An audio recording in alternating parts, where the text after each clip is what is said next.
Hello everyone, welcome back to my YouTube channel. तो आज हम इलेक्ट्रोफोरेसिस से रिलेटेड 30 क्वेश्चंस करेंगे जो किसी भी बायोलॉजी रिलेटेड एग्जाम के लिए बहुत ही हेल्पफुल रहेंगे। तो आज के हमारे क्वेश्चंस की सीरीज स्टार्ट करते हैं। क्वेश्चन नंबर फर्स्ट, कणों की विद्युत क्षेत्र में गति, और वो भी कौन से मीडियम में? लिक्विड मीडियम में जो मूवमेंट होती है उसको क्या बोलते हैं? इलेक्ट्रिक फील्ड है प्लस लिक्विड मीडियम है और उसमें पार्टिकल्स की जो गति होती है उसको क्या बोलते हैं? कहाँ पे होती है वो? उसे बोलते हैं इलेक्ट्रोफोरेसिस। क्वेश्चन नंबर हमारा होगा सेकंड, सबसे पहले कणों की पानी के अंदर एक समान विद्युत क्षेत्र में गति को देखने वाले वैज्ञानिक थे। तो कौन से वैज्ञानिक थे? इसका आंसर होगा option number A, रियूस।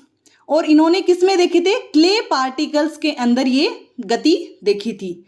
Question number हमारा है थर्ड, निम्न में से क्या प्रोटीन एसडीएस पेज में ट्रैकिंग डाई के रूप में यूज में लेते हैं? जब प्रोटीन की एसडीएस पेज करते हैं तो ट्रैकिंग डाई के रूप में हम किसे यूज में लेते हैं? तो इसका हमारा आंसर होगा option number D, all of these. इसके लिए हम ब्रोमोफिनोल ब्लू, जाइलिन साइलोन और ऑरेंज जी तीनों को यूज में लेते हैं। क्वेश्चन नंबर हमारा है फोर, विद्युत कणों की विद्युत क्षेत्र में गति निर्भर करती है। जो इलेक्ट्रिक पार्टिकल्स हैं उनकी माइग्रेशन किसमें? इलेक्ट्रिक फील्ड में। उस गति को क्या बोलते हैं? उसे हम क्या बोलते हैं? नहीं सॉरी, किस पे डिपेंड करती है, किस पर निर्भर करती है? तो ये किस पे डिपेंड करेगी? ये डिपेंड करेगी आवेश की परिमाण, अणु की आकृति और आकार पर, size and shape of molecule and magnitude of charge के ऊपर ये डिपेंड करेगी। क्वेश्चन नंबर हमारा है फाइव, निम्न में से कौन सा कथन बायोमोलिक्यूल्स के माइग्रेशन के लिए सत्य है? तो जो जैव अणु हैं उनकी गति के लिए, उनके माइग्रेशन के लिए कौन सा कथन सत्य है? तो यहाँ हमारा जो आंसर है वो है बी, माइग्रेशन की जो दर है वो माध्यम में विद्युत धारा के सीधे समानुपाती होती है। उसके बाद में है क्वेश्चन नंबर सिक्स, एगारोज किससे निष्कर्षित किया जाता है? एगारोज जो जेल है उसे किससे एक्सट्रैक्ट किया जाता है? तो ये एक सीविड से क्या किया जाता है? एक्सट्रैक्ट किया जाता है और उसका नाम क्या है? ग्रेसिलेरिया। यहाँ पे आंसर होगा option number C, Gracilaria esculentus. Question number है सेवन, निम्न में से कौन सा कारक इलेक्ट्रोफोरेटिक मोबिलिटी को प्रभावित नहीं करता? ठीक है, तो यहाँ पे हमारा आंसर क्या होगा? Option number D. जो इलेक्ट्रोफोरेटिक मोबिलिटी है वो किससे प्रभावित नहीं होती? स्टीरियोकेमिस्ट्री ऑफ मॉलिक्यूल्स, मतलब अणु के त्रिविम रसायन से प्रभावित नहीं होती। और किससे प्रभावित होती है? Molecular weight, shape of molecule and size of molecule से प्रभावित होती है। क्वेश्चन नंबर हमारा होगा 10, इलेक्ट्रोफोरेसिस कब उपयोग में नहीं ली जा सकती है? इलेक्ट्रोफोरेसिस को कब उपयोग में नहीं लेते? तो इसका आंसर होगा ऑप्शन नंबर सी, लिपिड के सेपरेशन में हम इलेक्ट्रोफोरेसिस को यूज में नहीं लेते। और किस में लेते हैं? प्रोटीन में, एमाइनो एसिड्स में और न्यूक्लिक एसिड के सेपरेशन में इलेक्ट्रोफोरेसिस को यूज ले सकते हैं। क्वेश्चन नंबर है 9, निम्न में से कौन न्यूक्लिक अम्लों के पृथक्करण में उपयोग में नहीं की जा सकती? कौन सी ऐसी मेथड है जिससे हम न्यूक्लिक अम्लों को पृथक नहीं कर सकते? तो यहाँ हमारा आंसर होगा option number A, SDS page. क्योंकि एसडीएस जो पेज है वो किसके लिए होती है? वो होती है प्रोटीन के पार्टिकल्स को सेपरेट करने के लिए।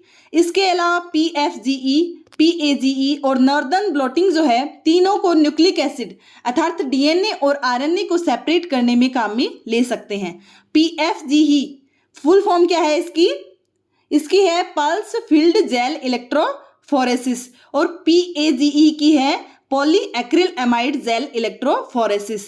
एसडीएस पेज की फुल फॉर्म है sodium dodecyl sulphate polyacryl amide gel electrophoresis. और जो एसडीएस पेज है वो स्पेशली प्रोटीन्स को सेपरेट करने में काम में ली जाती है। क्वेश्चन नंबर है 10, इलेक्ट्रोफोरेसिस में कौन सी जेल मैट्रिक्स मुख्य यूज में ली जाती है? इलेक्ट्रोफोरेसिस में मेन कौन सा जेल यूज में लिया जाता है? डायरेक्ट इसका आंसर होगा option number C, polyacryl amide plus agarose दोनों को काम में लिया जाता है। क्वेश्चन नंबर है 11, इलेक्ट्रोफोरेसिस के लिए वाइडली एक्सेप्टेड थ्योरी देने वाले वैज्ञानिक थे। तो इलेक्ट्रोफोरेसिस की जो वाइडली एक्सेप्टेड थ्योरी है वो किसने दी थी? तो इसका हमारा आंसर होगा ऑप्शन नंबर ए, स्मोलुचकोस्की ने।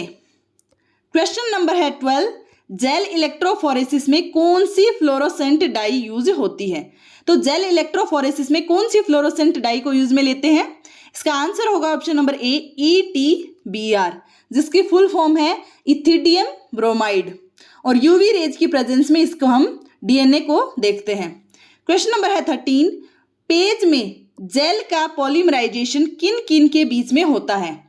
पेज जो है पॉलीएक्रिलएमाइड जेल इलेक्ट्रोफोरेसिस में किस किस के बीच में बॉन्ड बनता है? तो एक तो हो गया पॉलीएक्रिलएमाइड, एंड जो सेकंड जो है ब्लैंक जो है यहाँ पे कौन आएगा?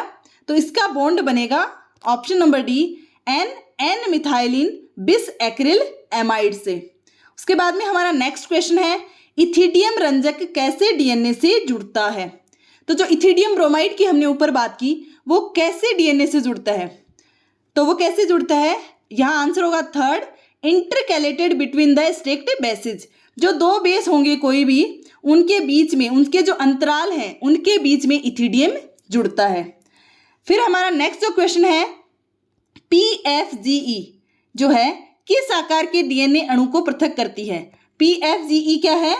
Pulse field gel electrophoresis. तो यहाँ हमारा जो आंसर होगा वो होगा ऑप्शन नंबर थर्ड, 30 से लेकर के 50 kb तक के डीएनए अणुओं को पृथक किससे करते हैं? PFGE से। क्वेश्चन नंबर है 16, PFGE किसने विकसित की? तो ये जो PFGE है, पल्स फील्ड जेल इलेक्ट्रोफोरेसिस, ये किसने विकसित की? तो यहाँ हमारा आंसर होगा ऑप्शन नंबर डी, स्वार्ज और कैंटोर ने। तो यहाँ हमारा आंसर होगा डी। क्वेश्चन नंबर है 17, डीएनए सेपरेशन में साधारणतः कौन सी इलेक्ट्रोफोरेसिस यूज ली जाती है? डीएनए को सेपरेट करने के लिए कौन सी इलेक्ट्रोफोरेसिस काम में लेते हैं? आंसर होगा बी, एगरोज हॉरिजॉन्टल को। ठीक है, एगरोज जो हॉरिजॉन्टल है उससे हम डीएनए को सेपरेट करते हैं। क्वेश्चन नंबर है 18, एसडीएस पेज में एसडीएस है, जो सोडियम डोडेसिल सल्फेट है एसडीएस पेज में, वो क्या है? वो है एक एनायनिक डिटर्जेंट।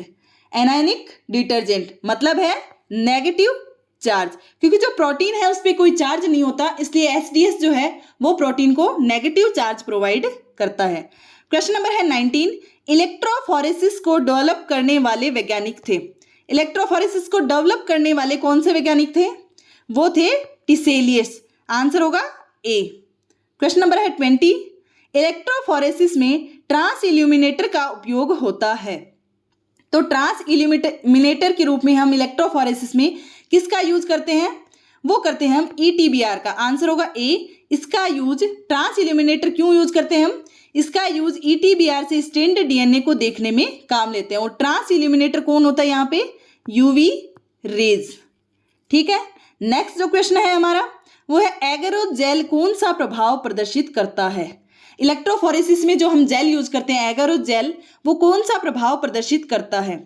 तो यहाँ हमारा आंसर होगा option number B, sieving effect, जो छनन प्रभाव है उसको शो करता है। क्वेश्चन नंबर है 22, इलेक्ट्रोफोरेसिस में डीएनए किस तरफ माइग्रेट करता है? तो डीएनए पे कौन सा चार्ज होता है? डीएनए पे होता है नेगेटिव चार्ज फॉस्फेट के कारण। ये किस तरफ माइग्रेट करेगा? तो यहाँ हमारा आंसर होगा ऑप्शन नंबर डी, एनोड या फिर पॉजिटिव इलेक्ट्रोड की तरफ, क्योंकि डीएनए पे नेगेटिव होता है इसलिए ये पॉजिटिव की तरफ माइग्रेट करेगा। क्वेश्चन नंबर है 23, निम्न में से कौन सी तकनीक बड़े डीएनए खंडों को पृथक करने में काम में आती है? अगर लार्ज डीएनए सेगमेंट्स हों तो उन्हें सेपरेट करने में कौन सी टेक्निक यूज में लेंगे? तो इसका आंसर होगा option number C, PFGE। PFGE की फुल फॉर्म क्या है? Pulse field gel electrophoresis. Question number है 24, एसडीएस पेज में पृथक्करण आधारित होता है। जो सेपरेशन करते हैं एसडीएस पेज में वो किस पे बेस्ड होता है? तो इसका आंसर होगा option number A, molecular weight पे वो मेनली डिपेंड होता है एसडीएस पेज में। क्वेश्चन नंबर है 25 क्वेश्चन में पूछा है, निम्न में से कौन सी electrophoresis technique iso electric focusing use करती है? IF, आइसो इलेक्ट्रिक फोकसिंग को कौन सी टेक्निक यूज करती है? तो यहाँ हमारा आंसर होगा ऑप्शन नंबर सी, 2D फेज। इसमें क्या होता है कि दोनों डायरेक्शन में पार्टिकल्स मूव करते हैं। यहाँ पे अगर अपन अपलोड कर रहे हैं तो इस डायरेक्शन प्लस जो लोअर डायरेक्शन है दोनों साइड में पार्टिकल्स मूवमेंट करेंगे, तो इसी वजह से हम बोलते हैं इसको 2D phase. Question number 26, SDS phase में प्रोटीन का माइग्रेशन प्रभावित होता है। प्रोटीन का माइग्रेशन किससे प्रभावित होगा? तो यहाँ हमारा आंसर होगा option number B, size of protein. Protein large है या स्मॉल है उस पर डिपेंड करेगा। क्वेश्चन नंबर है 27, एसडीएस फेज में, तो एसडीएस फेज में क्या होता है? यहाँ हमारा आंसर होगा ऑप्शन नंबर डी, ऑल। सारे स्टेटमेंट करेक्ट हैं। एक तो जो प्रोटीन होती है वो एसडीएस से क्या होती है? विकृत या डी नेचर हो जाती है। एसडीएस की फुल फॉर्म क्या है? Sodium dodecyl sulphate. दूसरा है प्रोटीन में जो चार्ज और मास का रेशियो है वो हमेशा सेम रहता है। और थर्ड जो स्टेटमेंट है वो है छोटी प्रोटीन जेल से फास्टली माइग्रेट करती है। जो छोटे पार्टिकल्स हैं वो हमेशा क्या करेंगे? फास्ट माइग्रेट करेंगे। क्वेश्चन नंबर है 28, एसडीएस फेज में बीटा मर्केप्टो एथेनॉल का कार्य है। एसडीएस फेज जो टेक्निक है उसमें हम बीटा मर्केप्टो एथेनॉल का यूज करते हैं, वो उसका क्या काम होता है? तो उसका हमारा यहाँ पे काम होगा ऑप्शन नंबर डी, प्रोटीन में डाइसल्फाइड बॉन्ड के रिडक्शन में। जो प्रोटीन में डाइसल्फाइड बॉन्ड हैं उनके रिडक्शन में ये काम में आती है। क्वेश्चन नंबर है 29, प्रोटीन सेपरेशन की एसडीएस फेज में एक एसडीएस कितने अमीनो एसिड से जुड़ता है? तो एक एसडीएस का मॉलिक्यूल कितने अमीनो एसिड के बीच में जुड़ेगा? तो ये एक एसडीएस जुड़ेगा हमेशा 2 अमीनो एसिड के बीच में। और नेक्स्ट भी अगर हुए तो यहाँ पे एक अगर एसडीएस जुड़ा तो वो हमेशा कितने? 2 मॉलिक्यूल्स के बीच में ऐड होगा। आंसर होगा ऑप्शन नंबर बी।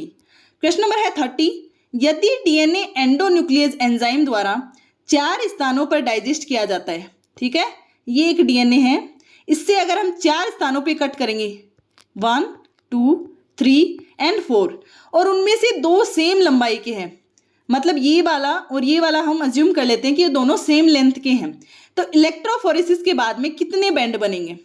तो कितने बैंड बनेंगे? यहाँ हमारा आंसर होगा ऑप्शन नंबर बी, 4। कैसे? एक तो इसका बन जाएगा, सेकंड इसका, थर्ड इसका, अब ये वाला इसी के ऊपर बॉन्ड बनेगा तो ये अलग से नहीं बनेगा, एंड फोर्थ ये, तो 4 बॉन्ड इसमें बन जाएंगे।